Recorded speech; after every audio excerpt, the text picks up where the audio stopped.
distingués invités, Madame, Monsieur, bon après-midi. Il fait moi un très grand plaisir pour venir participer ensemble avec eux à la célébration centenaire de l'hôpital Victoria. Ça, l'hôpital-là, c'est une institution nationale qui finit faire et qui peut continuer à faire la fierté de nos systèmes de la santé publique. Parce que maintenant, pendant un siècle, l'hôpital Victoria finit à accomplir sa mission très bien. Nous besoin dire qu'il mérite sa réputation-là grâce à l'effort de tout le personnel, qui est des médecins, des infirmiers, des personnel non soignant, qui là, mais une pensée spéciale aussi pour tout ceux qui font le travail dans les années qui n'est plus avec nous, mais qui donnent toute l'attention, tous les efforts qui besoin. Donc, pour construire, pour faire sa réputation-là pour l'hôpital Victoria. L'hôpital peut offrir un service de qualité. Il y a une capacité aussi pour être capable d'adapter à une situation, surtout quand nous témoignons d'une crise sanitaire. Et là, on peut dire qu'il y a une nouvelle situation qui peut développer. Nous avons, encore une fois, un service de santé pour vous adapter. Comme vous finissez écoute, et le ministre, et surtout sa petite vidéo que le Regional Health Director peut causer, la demande au service de santé peut augmenter. Nous avons sa quantité de monde qui m'entendait qui gagne soin tous les mois. Il vient pratiquement encore impossible pour répondre à l'appel quand si nous gardons même structure et si nous gardons même quantité personnelle. Donc, avec les temps, cette infrastructure-là qui est bien servi nous, l'y appeler, si nous bien sûr, si nous sommes plus vivants et si nous voulons moderniser, si nous voulons offrir service qui besoin à la population, l'y appeler à un changement. C'est pourquoi le gouvernement nous déjà décide pour lancer un master plan pour nous capables d'agrandir et moderniser l'hôpital Victoria. Nouveau hôpital dans nos conceptions, pour inclure un service comme pédiatrie, dermatologie, oncologie et addictologie, un soin ayurvédique, qui peut prendre une grande importance, une salle d'opération encore plus moderne, radiologie, dialyse, qui m'a besoin de dire malheureusement, parce qu'il y a un côté livré qui le gouvernement fait ses efforts, nous peut acheter plus l'appareil, nous sommes capables de répondre à l'attente de la population. De l'autre côté, il fait vraiment bien triste. On retrouve la quantité de personnes qui peuvent régulièrement venir faire un soin de dialyse. Mais seulement, évidemment, comme un gouvernement responsable, ce qui nous peut faire en termes de sensibilisation, il y a quelque chose, d'ailleurs, il y a un démolo là, mais seulement, comme un gouvernement responsable, nous sommes capables de répondre à la demande donc, de tout le monde qui peut besoin de soins dans l'hôpital.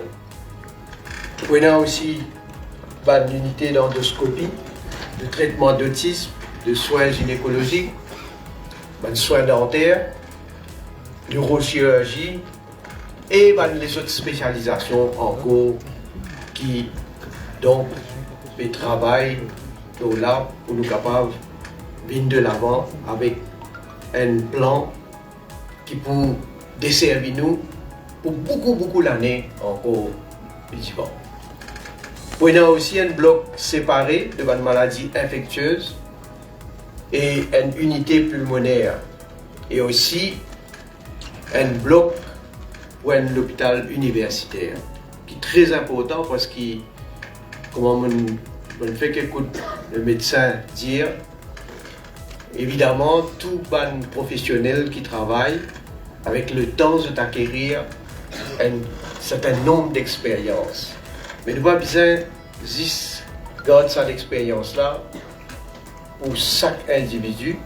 Nous sommes capables de partager, nous sommes capables de faire une réflexion, nous sommes capables de discuter et nous sommes capables certainement de faire l'éducation les autres. Donc, c'est pour ça qu'il nous l'est dans nos visions comme un gouvernement pour faire Maurice un centre de la connaissance en général, mais bien sûr dans le secteur médical aussi. Alors, la santé, même avant la pandémie, comme un gouvernement, nous avons fait ça une priorité. D'ailleurs, dans combien d'investissements qui nous avons fini de commencer même avant la pandémie. Bien sûr, la pandémie a montré nous encore plus qui y a une nécessité, un besoin pour nous capables et une infrastructure nécessaire pour nous capables de faire face à une situation de crise, une situation qui même, vous besoin dire, un médecin pas attendre pour arriver. Laisse-nous, comme un dirigeant qui pas un professionnel dans ce secteur-là, mais qui nous pas attendre et qui le monde même pas attendre pour arriver. Donc, là, avec cette pandémie-là, il y a une nécessité donc pour nous développer un secteur pharmaceutique et biotechnologie. C'est pourquoi le ministre des Finances m'a besoin de remercier lui pour qu'ensemble nous croire dans sa vision qui nous est là, nous développons ce secteur-là, nous voulons créer une plateforme à Maurice pour nous capables de fabriquer médicaments, fabriquer matériel médical et bien sûr faire ça est un pilier aussi de nous l'économie. Le ministre des Finances a alloué à ce jour 1 milliard de roupies pour le Mauritius Institute of Biotechnology. Nous avons pas mal de projets qui soit il finit commencer ou bien nous pourrons le faire à l'avenir. Il y a un grand projet dans le domaine de la santé avec la construction d'un centre cardiaque moderne dans Côte d'Or. Parce que là aussi, il malgré qu'il nous trouve la demande pour ce soin-là est augmentée et service qui à la pointe avec nouvelles technologies, un service moderne, là aussi nous sommes capables à chaque fois, nous sommes capables de renouveler donc tout l'équipement et acquérir un dernier équipement qui est disponible. Ce centre-là, moi apprendre, il peut spécialiser, il peut faire un service spécialisé comme en chirurgie pédiatrique, chirurgie cardiaque congénitale, un traitement vasculaire interventionnel, une chirurgie vasculaire ouverte et les autres types de chirurgie. Et ça aussi, il n'est pas pour facile parce qu'il coûte beaucoup pour faire ça projet-là. Et nous pouvons discuter pour nous guetter ce qui nous fait à Lille ou un système de build, operate and transfer ou bien est-ce qui nous... Enfin, je ne vais pas aller dans le détail, mais dans plusieurs certaines options, possibilités, donc qui nous les travaillent, mais nous les réalisent ce projet-là. Comment je te connais? Déjà, l'hôpital spécialisé pour le cancer, il est déjà en construction. D'ailleurs, une partie finie, complétée, est déjà servie pour offrir service chimiothérapie On prend qu'il y a à peu près une centaine de patients qui gagnent un traitement tous les jours. Et à partir de l'année prochaine, donc, l'équipement, vous souhaitez que tout l'équipement soit en place et donc l'hôpital pour capable de fonctionner à plein régime. Et là aussi, nous prenons un équipement qui coûte bien cher, mais que le gouvernement peut faire tous les efforts qui besoin pour ne pas avoir un patient à l'extérieur pour gagner un traitement. Donc, pour nous capable de faire ce traitement-là ici même. Nous avons déjà fini d'annoncer qu'il est fini d'ailleurs commence la construction de l'hôpital universitaire à Constance. Mon renseignement, c'est moi qui l'hôpital pour ouvert, travaux pour terminer donc en février 2023. La construction a commencé en juillet 2021. Donc on souhaitait qu'il peut progresser après schedule qui se dit à nous. Et donc ça pour paraître donc en février 2023. Et pour vous remercier un pays qui peut aider pour nous capables de faire ça l'hôpital là, le Abu Dhabi Fund pour développement, le Kuwait Fund et le Saudi Fund pour développement. Laisse-moi aussi mentionner quelques des autres projets qui sont en cours. Donc nous prenons un nouveau hôpital lisier à Retreat Triangle qui est financé par le Abu Dhabi Fund pour développement. C'est un bâtiment de 7 étages avec 108 lits, 4 la salle d'opération, 6 ICU beds et une facilité pour former un médecin. Encore une fois, pour dire, vous pouvez mettre aussi l'emphase sur formation continue. Et ça, le contrat-là fini à louer en juillet 2022, donc livraison pour dans à peu près 18 mois. Nous avons aussi une construction d'une unité de transplantation rénale à Jawaharlal Nehru Hospital à Roswell. Là-bas, une session de dialyse qui peut continuer pour augmenter et puis atteindre 215 000 sessions en 2020. Tout ça est énorme. Et nous décidons donc de construire une unité dédiée à la transplantation rénale qui est le gouvernement indien cette fois-ci financé à travers un don de 450 millions de roupies.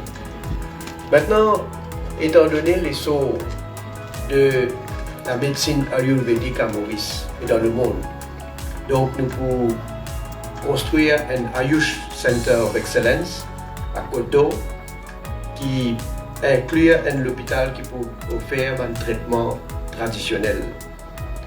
Et aussi récemment, donc, des moyens et assisté donc, de lancement un grand centre qui peut faire dans Gujarat, côté l'OMS, le gouvernement indien, ensemble, et réalise ce projet-là. Vous avez précisé que le marché mondial pour un produit ayurvédique, il atteint 10 milliards de dollars par an. Et ça peut continuer à augmenter. Donc, ici aussi, nous voulons être en avant-garde et nous voulons faire un centre qui d'ailleurs me demande à l'OMS qu'ils sont capables de nous soutenir et bien sûr avec toute l'assistance technique et toute connaissance pour nous faire ça ici, un centre régional, donc pour desservir tous les patients de la région. Laisse-moi remercier le personnel de tous nos centres de santé publique pour le travail remarquable qu'ils ont fait pour la lutte contre le Covid-19. Si nous sommes capables aujourd'hui d'assouplir les restrictions, on fait la plupart de les restrictions sont enlevées, sauf dans quelques secteurs, comme ici même, dans les centres de santé publique et privés. C'est aussi grâce, pas seulement à un dévouement du personnel de la santé, tout le personnel, on va dire, mais aussi grâce à la vaccination. Et encore une fois, qu'est-ce les temps pour prouver qu'avec conseil qui nous fait suivre de l'OMS, de institution régulateur internationale de différents pays, et qui mène nous d'adapter ça à nos situations ici. Moi dire maintenant quelques mots ce qui nous peut le faire aussi aujourd'hui après la célébration 100 ans. Nous vous lance le survey qui finit de faire une maladie non transmissible. Le rapport pour lancer officiellement aujourd'hui. Je veux dire, je bien encouragé. Je bien encouragé par le résultat de ce rapport-là. Parce que, juste pour donner quelques indicateurs, le taux de prévalence de diabète finit baisser de 22,9% en 2015 à 19,9% en 2021. Le taux de prévalence d'hypertension finit stabilisé. Il est 27,3% en 2015 et il est 27,2% en 2021. Dimoun fin moins parce qu'il tabagisme fin baissé à 18,1% en 2021 alors qu'il était 19,3% en 2015. Et il y a plus beaucoup de Mauriciens qui pratiquent l'exercice physique aujourd'hui. Le pourcentage d'adultes qui fait l'exercice physique finit augmenté de 23,7% à 40,2% en 2021. Donc, une maladie chronique finit de progression, premièrement, mais comment nous pouvons trouver dans plusieurs cas baissé, et ça donne moi une satisfaction personnelle. Qui fait parce que les malheureux qui, pendant des années, nous avons une bonne partie de nos populations pas prendre conscience de l'importance d'une activité physique. Bon, on ne pas nécessairement besoin de blâmer du monde parce que nous grandissons, nous évoluons peut-être dans l'environnement que nous pas pensons à sur l'importance. Mais quand nous pouvons guetter justement qui va un problème que la population peut faire face, qui ça va une maladie là été et qui nous capable dans beaucoup de cas, on va dire dans beaucoup de cas facilement éviter. Donc, le gouvernement nous finit faire ça avec une priorité. Nous dire, nous lancer une politique d'activité physique et de sport. Alors, avant de terminer, je souhaite encore une fois une joyeuse 100e anniversaire à l'hôpital Victoria et sur l'équipe actuelle, l'équipe exceptionnelle qui peut accomplir un travail immense pour nous, pour toute la population mauricienne.